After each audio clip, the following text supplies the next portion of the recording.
الحمد لله نحمده ونستعينه ونستغفره ونؤمن به ونتوكل عليه ونعوذ بالله من شرور أنفسنا ومن سيئات أعمالنا ومن يهده الله فلا مضل له ومن يضلله فلا هادي له ونشهد أن لا إله إلا الله وحده لا شريك له لا مثل له ولا مثال له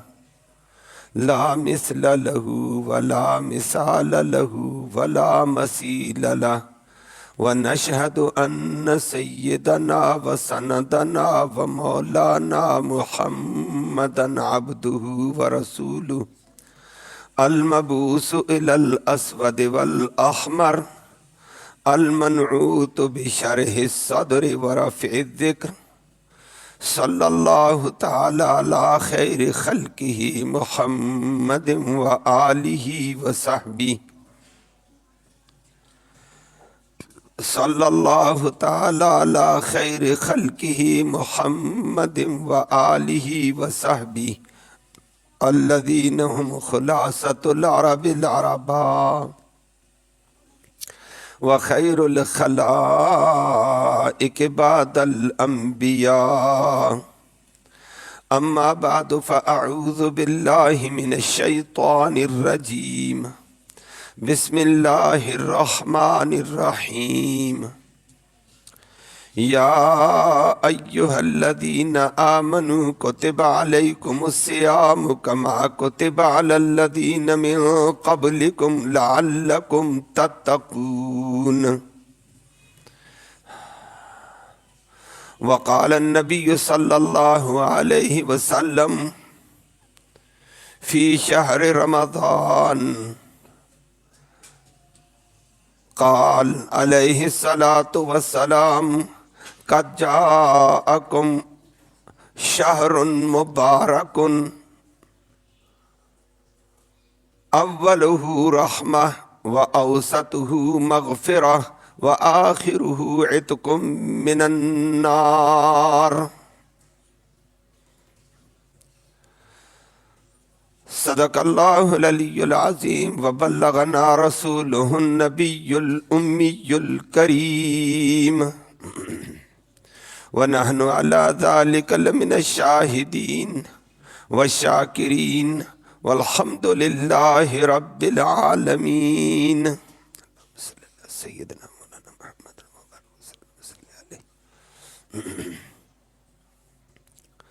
قابل ست تکریم و ست تعظیم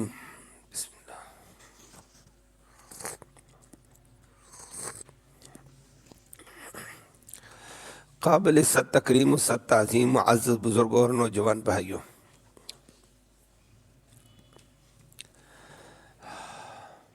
قرآن مقدس کی ایک آیت کریمہ تلاوت کی ہے اور نبی کریم صلی اللہ علیہ وسلم کے ارشاد مبارک کا ایک حصہ تلاوت کیا ہے کہ نبی کریم صلی اللہ علیہ وسلم نے رمضان سے قبل امت کو عمومی طور پر اور اس وقت خصوصی طور پر صحابہ کرام کو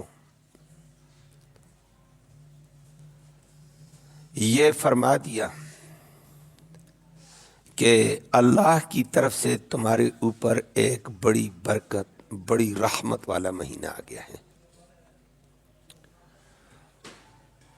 کہ اس مہینے میں اللہ کی رحمت بے پناہ ہے، برکتیں بے پناہ ہیں، مغفرت بے پناہ ہے۔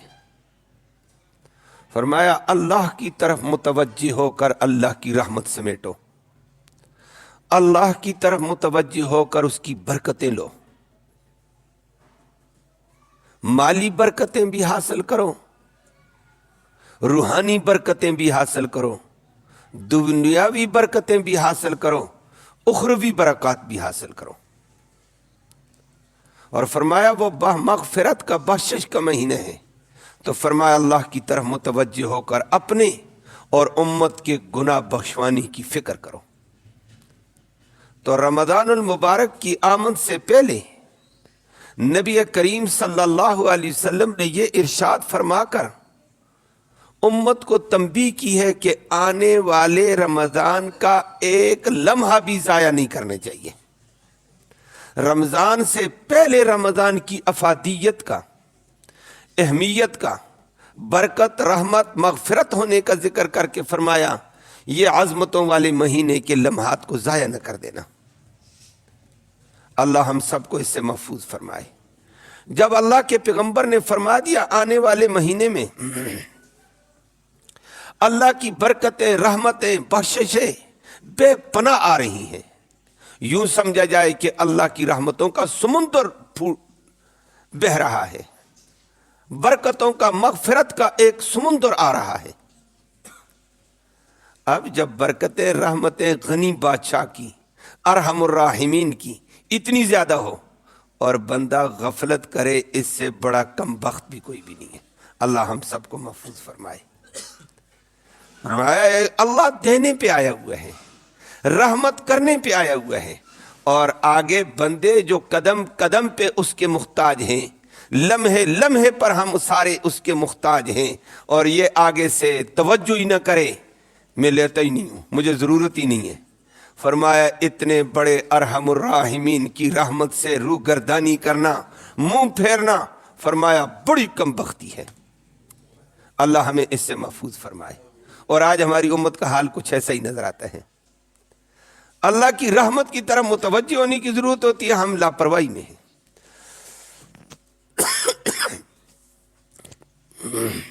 تو فرمایا لاپرواہ نہ ہونا حضرات صحابہ کرام، ان لمحوں کو قیمتی بناؤ کہ کوئی لمحہ ضائع نہ ہو پائے۔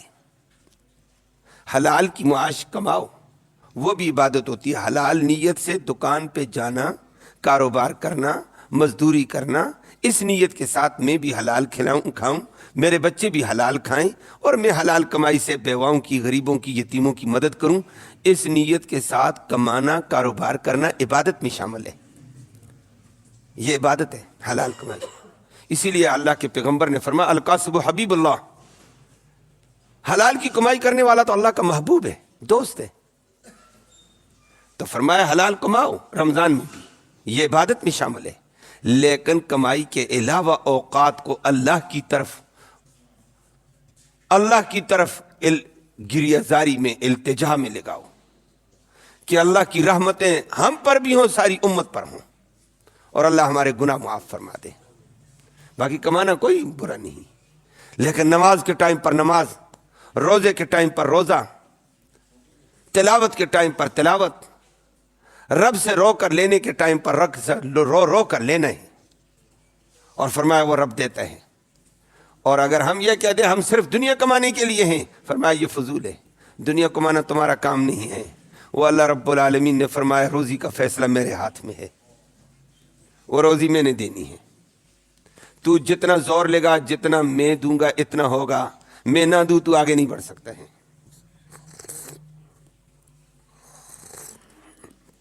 جزاکم اللہ۔ اللہ نے قرآن میں فرمایا وَمَا مِن دَابَّةٍ فِي الْأَرْضِ إِلَّا عَلَى اللَّهِ رِزْقُهَا، کائنات کے اندر ہر ذی روح چیز کی روزی کا رب نے کہا یہ میرے ذمہ ہے، پیدا میں نے کیا ہے، روزی میں دوں گا۔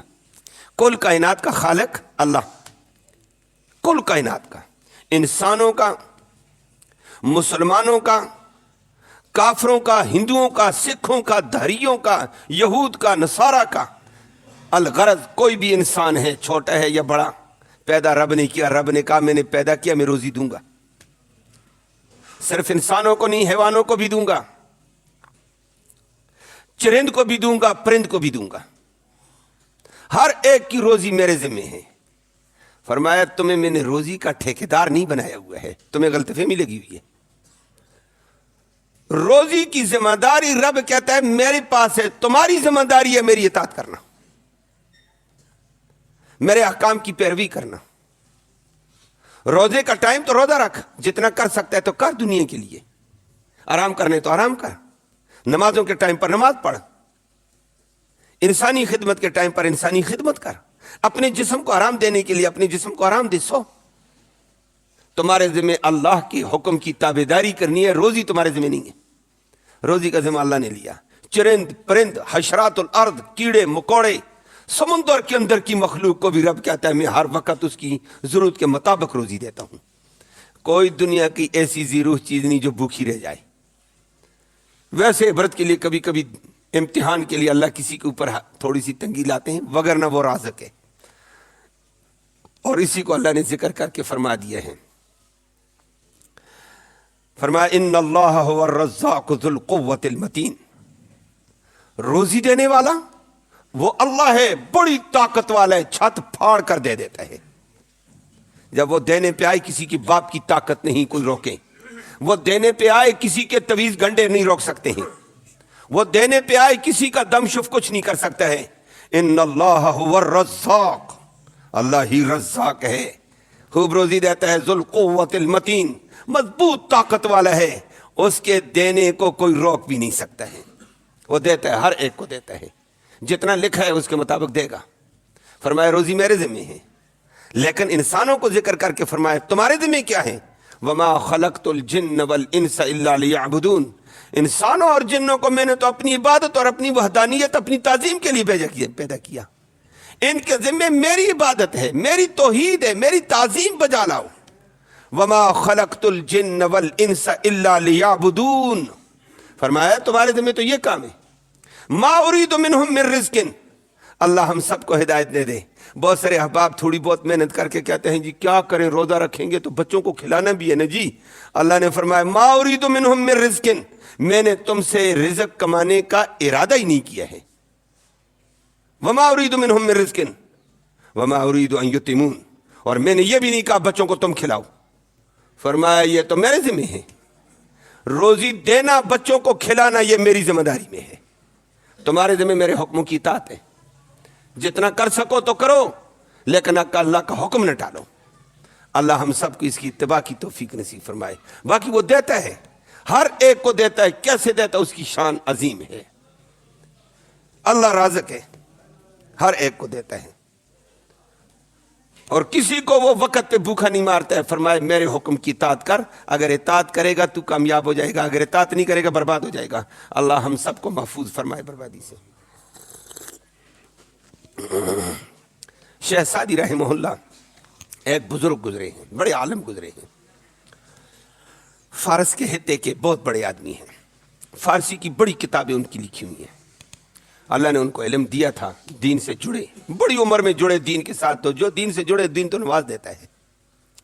شیخ سعدی رحمہ اللہ فرماتے ہیں میں چلتے ہوئے سفر کرتے ہوئے جا رہا تھا، چلتے چلتے دوپہر کا وقت ہو گیا، صحرا ہے، بیابان ہے، جنگل سے گزرتے ہوئے جا رہا تھا۔ میں نے کہا دوپہر کو سنت طریقہ ہے، جتنا کام ہو سکتا ہے کرو، دوپہر کو آرام کرو، جسم کا حق ہے، میرے نبی کا سنت طریقہ ہے، شریعت کی تھی، آرام کرو۔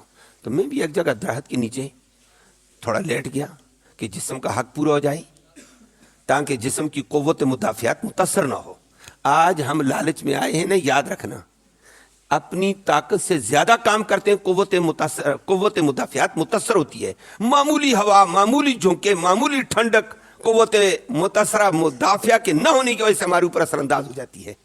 ہم نے اعتدال والا کام نہیں کیا ہے۔ شریعت کہتی ہے اعتدال کے ساتھ شریعت کا کام پورا کرو، قوت مدافعت بدن میں برقرار ہے، بڑی بڑی چیزوں کا یہ مقابلہ کرتی ہے، پھر ڈاکٹروں کے پاس جانے کی نہیں ہے۔ بدن کے اندر خود اللہ نے قوت رکھی ہوتی ہے جو بیماریوں کا مقابلہ کرتی ہے، صرف اس کو فعال کرنا ہوتا ہے۔ کبھی کبھی بیماری کی شدت آ جائے، قوت مدافعت کمزور ہوتی، کوئی گولی کھا کر اس کو ہیٹ دے دو، حرارت دے دو، قوت مدافعت اس کا مقابلہ شروع کر دے گی، اللہ آرام کر دیتا ہے۔ یہ ایک لمبی بات ہے۔ تو شیخ سعدی کہتے ہیں صبح چلتے چلتے دوپہر کو میں نے کہا آرام کرتا ہوں، جسم کی قوت بحال رہے، آگے بھی کام کرنے ہیں، آگے لمبا سفر ہے، تاکہ آسانی سے سفر بھی پورا کروں، اور سفر پورا کرنے کے ساتھ اللہ کی عبادت میں پڑھنے پڑھانے میں بھی کام آئے۔ تو دوپہر کو میں ایسے لیٹ گیا، دائیں بائیں درخت سائے ہیں، سائے میں لیٹا ہوا ہوں بیابان میں۔ کہتے ہیں میرے سامنے ایک بہت بڑا درخت ہے، اور درخت میرے قلابے میں نہیں آتا تھا، اتنا موٹا درخت ہے،